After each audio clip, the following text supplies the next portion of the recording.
लेकिन मैं कहता हूं कि हम ये जंग जीतेंगे। जंग हथियारों से नहीं, जो रक्त से जीती जाती है वो जुर्रत। የፓኪስታኑ ኦፊሰር የህንዶቹን ወታደሮች ሞራል ለመንካት ሲል መጀመሪያ የተናገረው የተወሰነ በሺህ የሚቆጠሩ ወታደሮችን ከገደልን በኋላ ራሳቸው ይንቦቆቦቃሉ፣ ይፈራሉ ብሎ መናገሩን ሶሊዶል ይሰማል። ከዛ በኋላ ሶሊዶል መልሶ የነበረው ሰማ የእናንተ የህዝብ ቁጥርና ወይም ብዛታችሁ ማለት እኛ ሀገር ላይ ለአንድ ኢድ የሚታረዱ ፍየልና በጎች ቁጥራቸው የዛን ያህል ይደርሳል፣ የእናንተን ያክላል ብሎ ነበር የመለሰለት። አስቡት፣ ለአንድ ኢድ የሚታረደው ቁጥር ከእናንተ ህዝብ ብዛት ጋር እኩል ነው ብሎ ሲላቸው ህንዳውያን በሲኒማ ቤት ውስጥ ምን ያህል እንደሚያጨበጭቡና ምን ያህል እንደሚቀውጡ ታስባችሁታል? ለማንኛውም ቦርደር 2 ትሬለሩ ዛሬ ላይ ለእይታ በቅቷል። ለእይታ እንደበቃም እንግዲህ ምንም እንኳን ትንሽ ድምጼ ቢያስቸግረኝም የጉንፋኑ ነገር ቢኖርም ግን ደግሞ አያስችለኝም። እንደዚሁም ከተሰማችሁ ይሁን ብዬ ላቀርብላችሁ ከች ብያለሁና አሪፍ ነገር ስላለው ምን ይመስላል የሚለውን ነገር እንነጋገር ወይም ደግሞ ሪቪው ልሰራላችሁ ብዬ ነው የመጣሁት። ወደ ፕሮግራሙ እንግባ። जंग हथियारों से नहीं, जो रक्त से जीती जाती है वो जुर्रत। እንደምናስታውሰው ቀደም ብሎ ቲዘሩ ለእይታ የበቃ ሰዓት ላይ እኔም ሆነ እናንተም የተወሰነ ቅር ብሎ ነበር፣ ወይም ፕሬዘንቴሽኑ ምናምን ነገር ትንሽ አይደባም ብለ ፓርት አልነበረም። ከዛ በኋላ ግን ያ የድሮ ትዝታችንን እንደገና የሚቀሰቅሰው ሙዚቃ ለእይታ ከበቃ በኋላ ሶልኔገም የዘፈነበት ገር ከበአውጌ የሚለው ሊኮ ከበአውጌ የምትለው ሙዚቃ ለእይታ ከበቃች በኋላ እጅግ በጣም ለየት ያለና አሪፍ ነገር ቀስቅሷል። ብቻ በጣም እየጠበቅነው ነው ያለ ማለት እንደዚህ አምሮና ተውቦ በድጋሚ ከ28 እና ከ29 ዓመት በኋላ ስንሰማው አሪፍ ደስታ ይኖረዋል የሚለው ነገር እንግዲህ ትዝታችንን እንደገና ቀስቅሷል። በጣም በብዛት ማለት ይቻላል። በተለይ ህንዱት እጅግ በጣም ክሬዙ ከፍተኛ ነው። እርግጠኛ 1997ቱን እንግዲህ ቦርደር የተሰኘውን ፊልም በጣም ብዙ ተመልካቾች፣ ብዙ ህንዳውያን በየቤታቸው ልጅ እያሉ ምናምን ማለት ነው ዛሬ ላይ እንግዲህ ያሉት በጣም ብዙዎቹ ማለት ነው በቲቪ ምናምን ነገር ነበር ያዩትና ዛሬ ላይ እንግዲህ በሲኒማ ኤክስፒሪየንስ የሚያደርጉበት አሪፍ አማራጭ ስላገኙ በጣም ብዙዎቹ ቃል እየገቡ ያሉት እንግዲህ ገና ትሬለሩ ከመውጣቱ በፊት ፊልሙ እንደሚሰራ ከተነገረ በኋላ ሁሉም በቲያትር እንደሚያዩት አይሚን በሲኒማ ቤት እንደሚያዩት እርግጠኛ ሆኖ እየተናገሩ ነበረ። ሙዚቃዋ ስትወጣ ደግሞ በጣም እርግጠኛ አድርጋለች ብዙዎቹ። ግን ደግሞ ከፊልሙ ርዕስ እንዲሁም ፊልሙ ይሰራል ከሚለው ከትዝታም በተጨማሪ ዛሬ ላይ ለእይታ የበቃው ትሬለር እጅግ በጣም ተወዳጅነቱን ዘጭ ብሎ ሰው እንደሚያየው በደንብ ያረጋገጠ ምርጥ ነገር አሳይተውናል። ማንኛውም ፊልም ላይ እንደሚታወቀው ሶሊዶል በሚሰራ ሰዓት ላይ የፖለቲካ ይዘትም ሆነ የጦርነት ብቻ ማንኛውም ነገር ምን ያህል አጉልቶ የሀገር ፍቅር ስሜት ቀላቅሎ በጣም በሚገርምና አስደናቂ በሆነ መልኩ ማቅረብ የሚችልበት አስገራሚ የሆነ ዳያሎግ ዲሊቨሪ ያለው ወይም ደግሞ የሚናገርበትን ነገር ወደ ተመልካቹ የሚያቀርብበት ወይም ለተመልካቹ የሚያቀርብበት መንገድ እጅግ በጣም ለየት ይላል። በተለይ ጦርነት ፊልም ላይ ደግሞ ሲያጓራ እጅግ በጣም ያምርበታል። በዛ ላይ ደግሞ ወታደሮች አየር ኃይልና የባህር ኃይል አንድ ላይ ሶስቱም ተቀናጅተው ደግሞ የሚያደርጉትን ነገር በደንብ ያሳይበት ነገር ብቻ ፊልሙ በጣም እንዲጠበቅ ያደረገው ነው ያለው። በዚህ ትሬለር ላይ እንዳሳይ ከሆነ እንግዲህ ሶኒ ፓጂና ጦሩን ደበል የሆነ አለመግባባት እንደሚፈጠርባቸው በደንብ ያሳይተውናል። ድልጅት ፓጂም ደግሞ አየር ኃይል ሆኖ አየር ላይ ሲቀጣቀጥ ያሳይላል። አሃን ሸቲ ደግሞ እንደሚታወቀው ያው ባህር ኃይል ነው ወይም ደግሞ መርከብ ላይ በደንብ ሲሳተፍና ሲዋጋ ያሳያል። እነዚህ ሶስቱም እንግዲህ በባህር በአየርና በመሬት ድርሻቸውና ቦታቸውን ለመጠበቅ ድንበራቸውን ለማስጠበቅ ከጠላት ጋር በእኩል ሰዓት ላይ የሚያደርጉትን ከፍተኛ ፊልማ የሚታይበት ኃይለኛና ዘግናኝ የሆነ ጦርነት እንደሚሆን ምንም ጥርጥር የለውም። በደንብ አሳምነውናል። በሉ እንደበለም አንድ የተናገራት ዳያሎግ አለችና ወታደር ወደ ቤት መመለሱ የማይቀር ነው ወይ ጦርነቱን አሸንፎ ካልሆነ ደግሞ የጦርነቱ መታወሻ ትዝታ ሆኖ መመለሱ የማይቀር ነው ብሎ አተነበረ። ይሄን እንግዲህ አስቡትማ እንደኛ ሳይሆን እንደ ዘማች ቤተሰብ በተለይ ደግሞ የህንድ ተመልካች ሲኒማ ቤት ገብቶ ፊልሙን በሚያይ ሰዓት ላይ ቤተሰቡን ያጣ ወይም የዘማች ቤተሰብ የሆነ ሰው ምን ያህል ኢሞሽናል ሆኖ ሊያዩ እንደሚችል አንዳንዴ በእነሱ አንግል ፊል አድርጉት። የመጀመሪያው ቦርደር የተሰኘው ክፍል እንግዲህ በጣም ተወዳጅ ስለነበረ ሁለተኛው ክፍልም ከሱ በላይ በጣም ስኬታማ ለማድረግ ምንም የቀረ ነገር የለም ለማለት የሚያስደፍር ብዙ አይነት ኮንቴንቶችን ጨምረውበታል እና ተመልካቹን ኢንጌጅ ለማድረግ የሚያደርጉበት ጥረት በጣም በብዙ አንግል እንደሆነ በደንብ አሳይቶናል። ስለዚህ ይህን ስራ እንግዲህ ትንሽ ከበድ የሚያደርገው አንድ ኖስታልጂያ የሆነ ስራን በድጋሚ ይዞ መምጣት ነውና ያም በትክክል ያስቀጥላል አያስቀጥልም የሚለው በእርግጥ በለቱ ነው የምናውቀው፣ ግን አሁን ላይ በደንብ የሚያስቀጥል ነው ብዬ ለማሰብ የምንደፍርበትና የምናገርበት ሁኔታ ላይ አድርሶኛል። በተዋናዮቹም በኩል ብንለው እንዲሁም በሙዚቃዎቹም ብንለው ከዛ ላይ ፊልሙ ርዕሱም ራሱ ሁሉም እንዳለ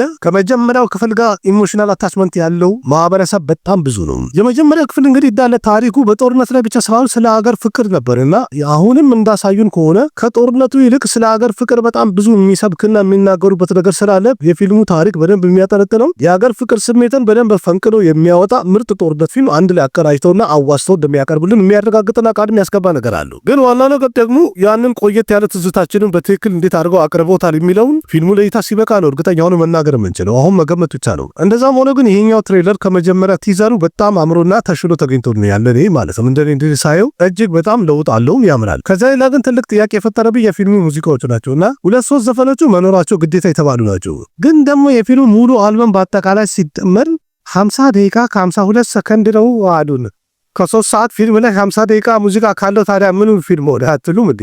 ግን ምናልባት ብዙ ዘፈኖቹ ከፊልሙ ታሪክ ጋር ወይም ደግሞ ካለው ሁኔታ ጋር አንድ ላይ መርጅ ተደርጎና ከላይ ታሪኩን እያሳዩን ከታች ሙዚቃው የሚሰማ ሊሆን ይችላል የሚል ግምት አለኝ እንጂ ይህን ያህል ደቂቃ እንኳን ሙዚቃ በጦርነት ፊልም ላይ ትንሽ ይከብዳል አይደል? ግን ዋና ትልቁ ነገር ከ29 ዓመት በኋላ ሁለተኛ ክፍል ይዘው እየመጡ ያሉት። ስለዚህ ይሄ አንድ ፊልም ይዞ መምጣት ብቻ ሳይሆን ኃላፊነትን ይዞ መምጣት ነው። ያም ኃላፊነት ደግሞ ያን ቆየት ያለ ትዝታ ያለውን በጣም ተወዳጁን ፊልም የነበረውን ነገር ባይቡን ማስቀጠል፣ ከዛ ሌላም ደግሞ አክተሮቹ በትወናቸው ተመልካቹን ኢንተርቴን የማድረግም ኃላፊነት፣ ከዛ ሌላ እንግዲህ በተመልካቹ ላይ ያለው ኃላፊነት ደግሞ እንደዚህ ቆየት ያለና የሚያምር ስራን በድጋሚ አሳምረው ይዘው ከመጡ የመጀመሪያ ቀን ማየት ብቻ ሳይሆን በቀጣይነትም ይህን ፊልም ስኬታማ ለማድረግ እንግዲህ ተመልካቹ ከተረባረበና ጥረት ካደረገ ለቀጣይ ለብዙ ስራዎች በር ከፋች ይሆናል ተብሎ ይጠበቃል። የመጀመሪያውን ቦርደር የተሰኘውን እንኳን በጣም ብዙ ህዝብ ለማለት በሚያስደፍር ደረጃ በሲኒማ ቤት አላዩትም ነበር ድሮ። ስለዚህ እንግዲህ አሁን ይህንን በጦርነት ታሪክ ላይ የሚያጠነጥነውን ቦርደር ሁለተኛውን ክፍል በሲኒማ ቤት ህዝቡ ሲያዩ ይስቃልም፣ ያለቅሳልም፣ ያፏጫልም፣ ተነስቶም ሰላምታ ይሰጣልም። ከሲኒማ ቤት ከወጡ በኋላ ደግሞ ሌሎቹ ገብተው እንዲያዩም በደንብ ይገፋፋሉ ተብሎ ይጠበቅ። በጣም ምርጥ ፊልም ይሆናል ተብሎ ይጠበቃል። ስለዚህ ፊልሙ በመጨረሻ